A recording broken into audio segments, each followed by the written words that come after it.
Hi, I'm Melisa Idris, and here with me I have Dr. Joseph Henrich, anthropologist and professor of human evolutionary biology from Harvard University. He's also the author of the book, The Secret of Our Success. Now, his research uses evolutionary theory to understand how human psychology gives rise to culture and how this has essentially shaped our genetic evolution.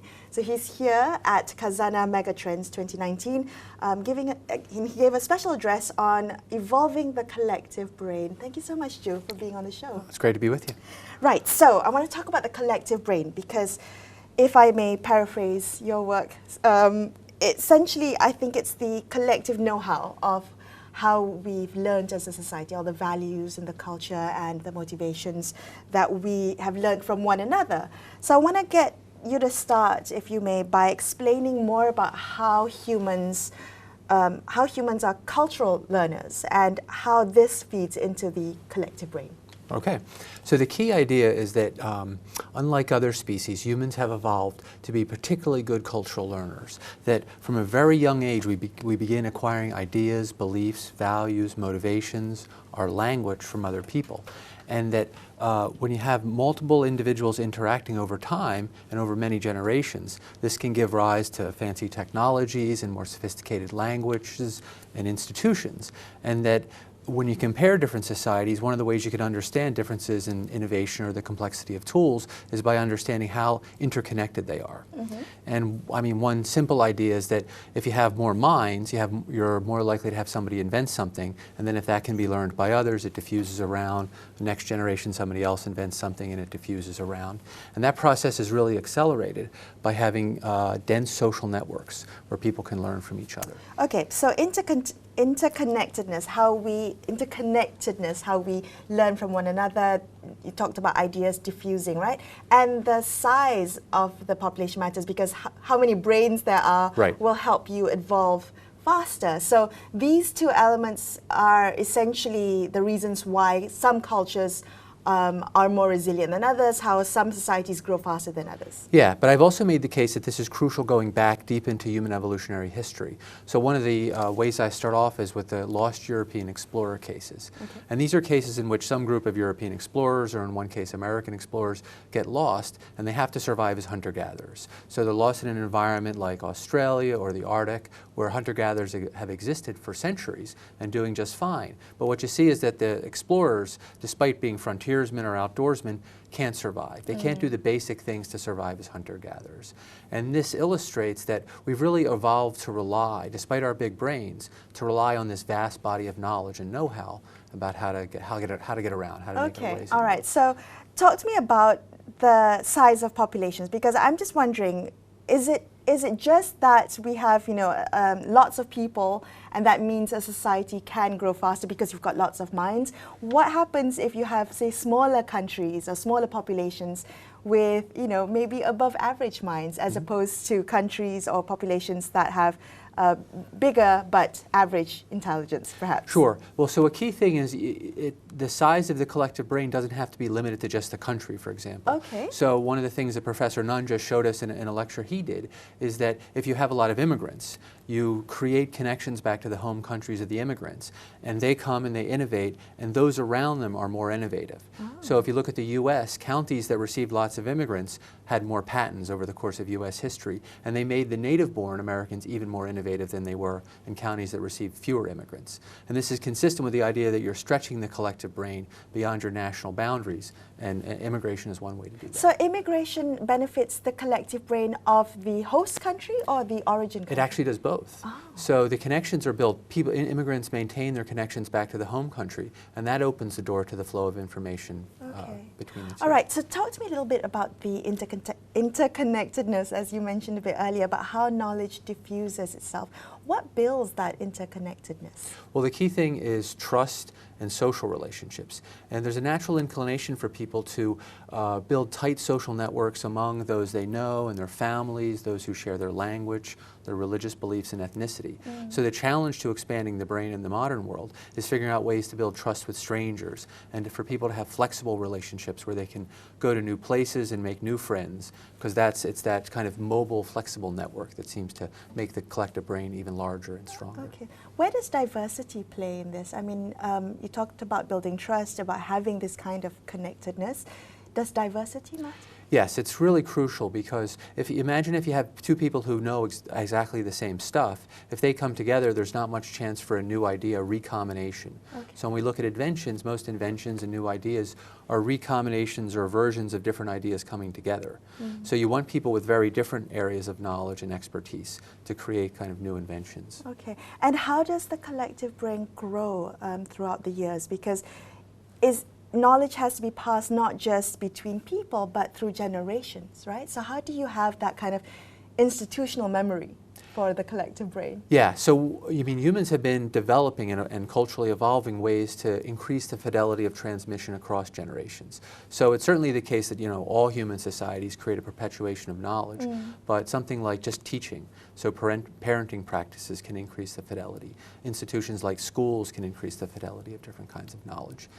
Songs, story cycles, all of these things provide ways traditionally for societies to increase knowledge.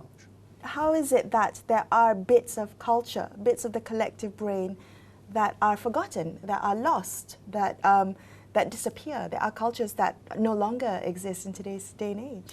Yeah, so one of the things about the collective brain is if you shrink it, or people become less social, or they become isolated, say ethnic groups spread apart and don't communicate, then you can actually shrink the size of the collective brain and begin to lose knowledge and know-how.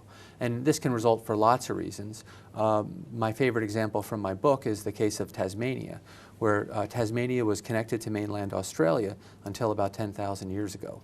And then the climate changed, the seas rose, and Tasmania became an island. And they began losing technologies that they had over the next 10,000 years. Meanwhile, in mainland Australia, the technologies were getting fancier and better adapted to the environment.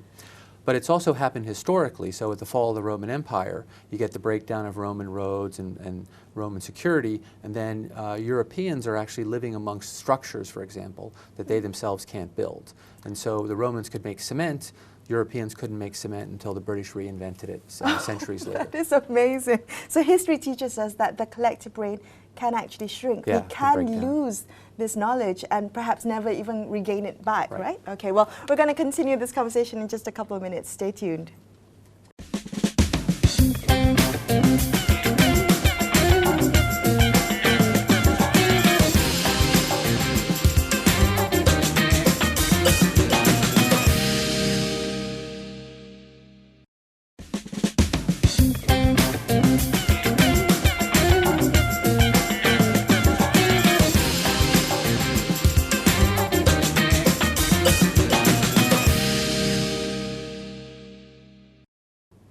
Welcome back. I'm Melisa Idris, and with me today is Dr. Joseph Henrich from Harvard University. We're talking about the collective brain, and just before the break, you talked about how the brain can shrink, right?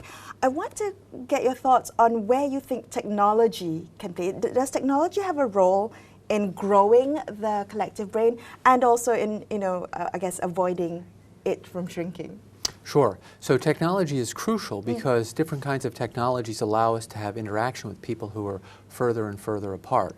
So one of the studies I've done in a book that's forthcoming is looking at how in Europe during the early modern period and into the Industrial Revolution, European cities were becoming more interconnected. So they were growing, but transportation costs were declining, so that people could travel more readily between cities and trade knowledge and information, and easier to send letters and all that kind of thing. And then as you get new transportation technologies, the same kind of movement continues, and eventually you get phones and telecommunications and that kind of thing. But what about the internet, say? I mean, the internet, Google, for instance, it means that we don't have to remember things, right? All the smart technology that we have at the moment. Does that mean that we're using less of the collective brain, that we're remembering less, we're passing less information between each other?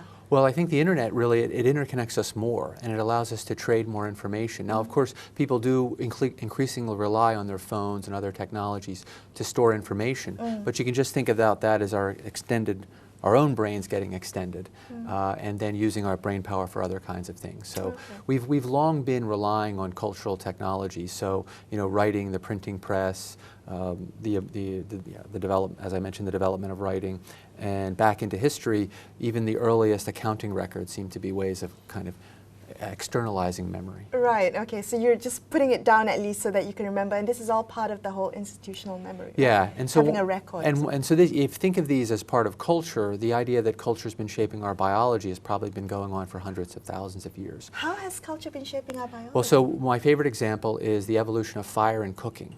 So as best we know, fire is developed over 1 million years ago. And then we begin cooking our food, and this is a kind of external digestion. So what we see in human fossils after this is that our stomachs shrink, our teeth get smaller, our big jaws that were used for grinding food get smaller. And because now we can cook and cut things, so we sort of process food externally. So how does the collective brain affect our biological evolution?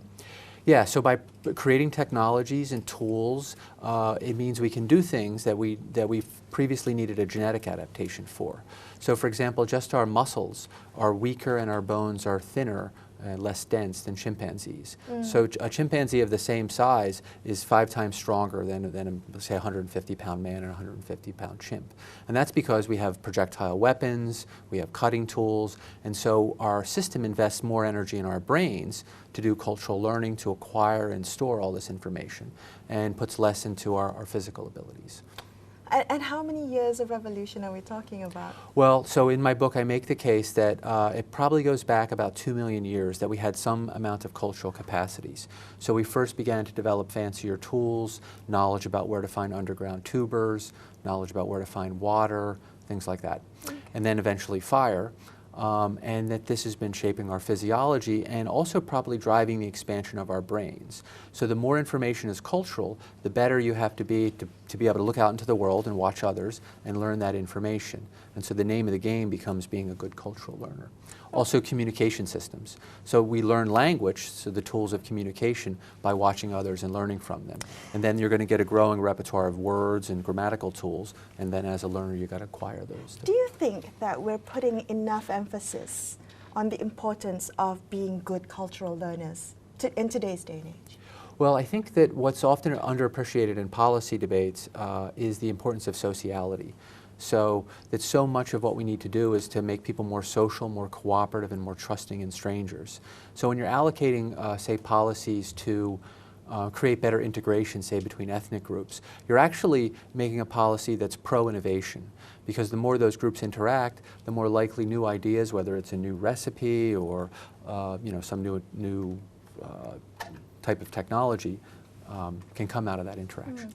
I guess this is particularly interesting against the current backdrop of rising xenophobia. And I want to kind of get you to set the scene for us. Why is it important that we understand how we are all cultural learners, how the collective brain grows and shrinks against this backdrop, Joe? Yeah, so the case that I make in my book is that we have a kind of tribal psychology. So left to our own devices, we tend to build these strong links with family and with those who share our ethnic markers, so our styles of dress and greetings and all the things that we acquire that tell us that people have the same norms. And that tends to make us into smaller groups. And so the challenge is always to figure out ways to expand that group, to make policies of integration, say, putting children of different backgrounds in the same school so that they get to know each other. Right. And then that kind of opens the door. Okay, all right. Well, talk to me a little bit about how we can ensure that everyone has access to the collective brain. Because, the reality is that in Malaysia, there is unequal access to the collective brain, to the Malaysian collective brain, through education, through social networks, through opportunities. How do we ensure that we have this kind of equal access to the collective brain? Yeah, I mean, I don't know enough specifically about the Malaysian case to make any specific statements. But in general, you want to be able to provide opportunities to people who wouldn't normally have opportunities to get education. So just referring back to Professor Nunn's recent talk, he looked at the data from the U.S. And if your parents come from one of the at the upper end of the income spectrum, you're just much more likely to be an inventor and have a patent. If you're a woman, you're just, even though if you have the same math scores as a male, you're just much less likely to be an inventor. So there's a bunch of things which seem to be suggesting that not everyone has equal access to being an invention, even controlling for their kind of, whatever their test scores are, say. Okay, all right. We're going to come back and continue this conversation right here, so make sure you stay tuned.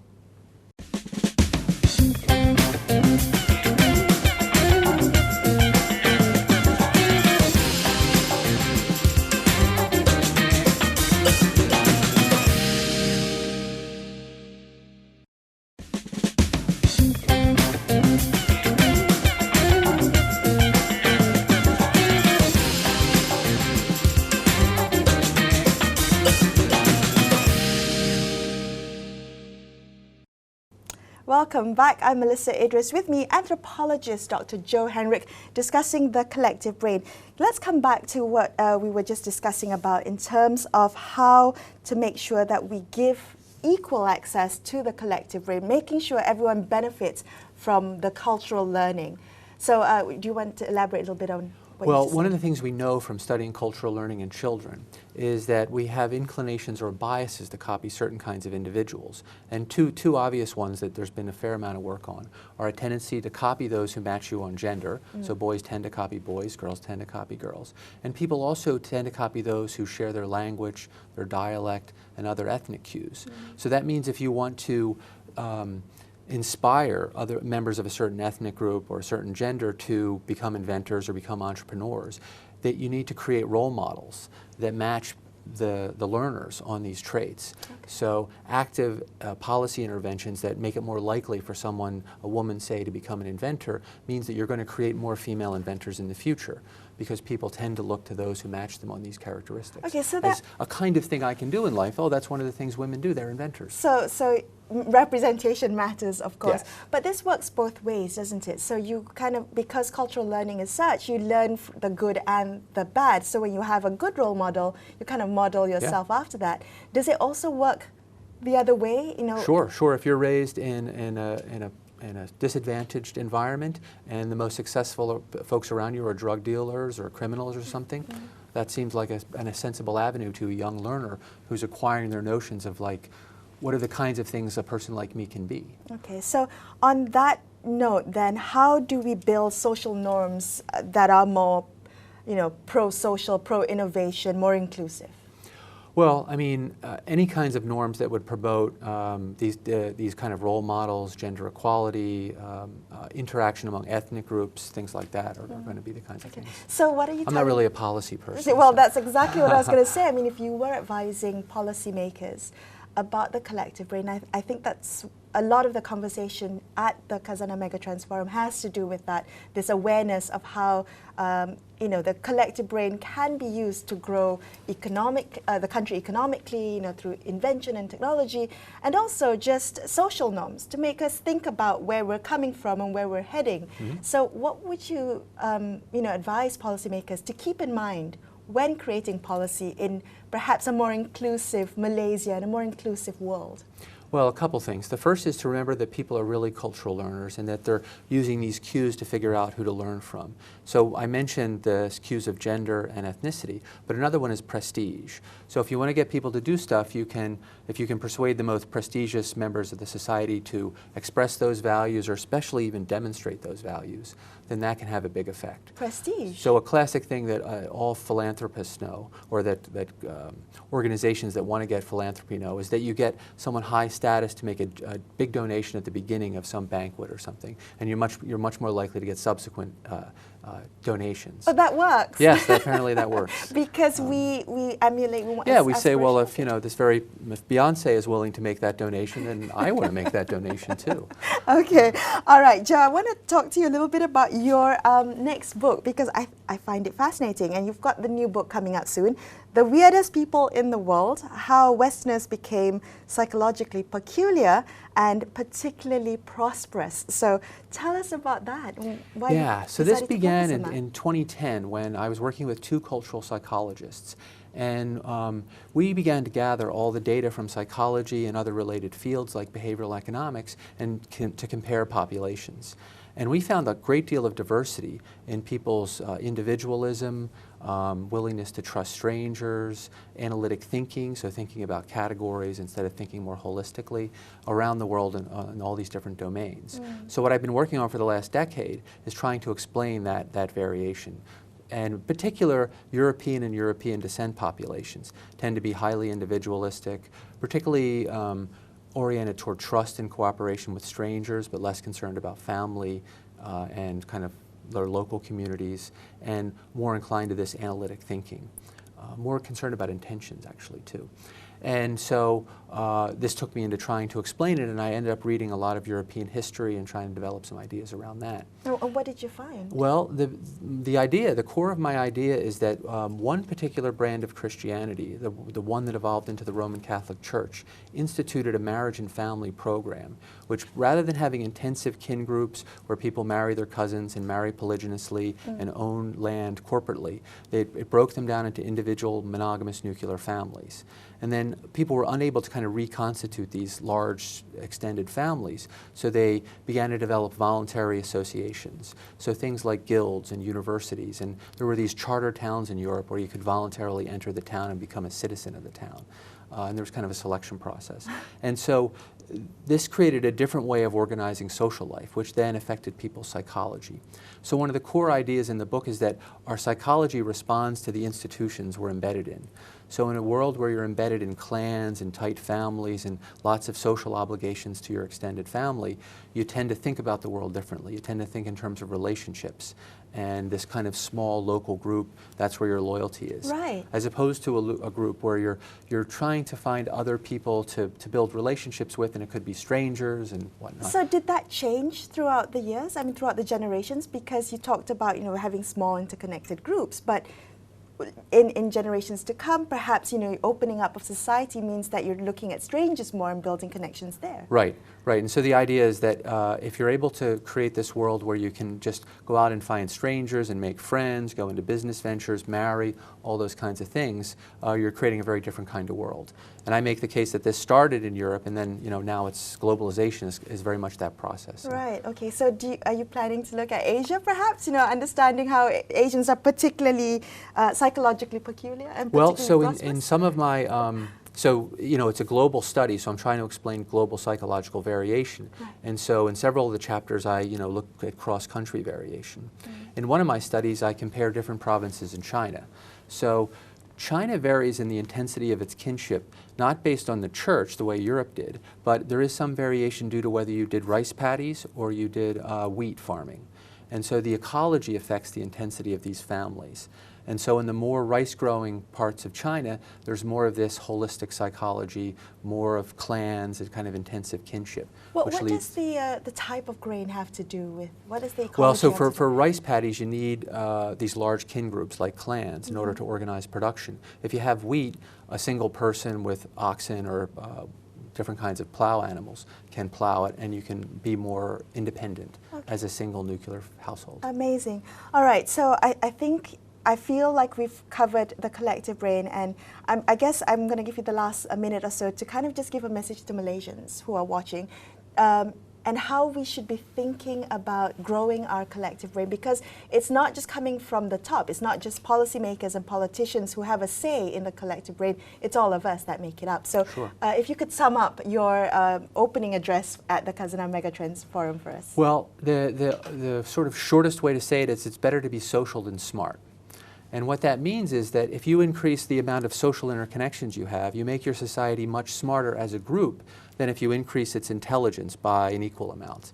In fact, in simple models, you can show that the effects of more social relationships have a much bigger effect on how innovative your society is than increasing everyone's IQ by an equal amount, an equal percentage. So my takeaway would be to make sure that I am interconnected with my... build trust. And it's also true as you as an individual, if you want to be innovative, you've got to connect with diverse people with different backgrounds than you and different ideas and different expertise. And that's the way you can be a more innovative individual. But Joe, would you agree with me that we are in an age of a crisis of trust?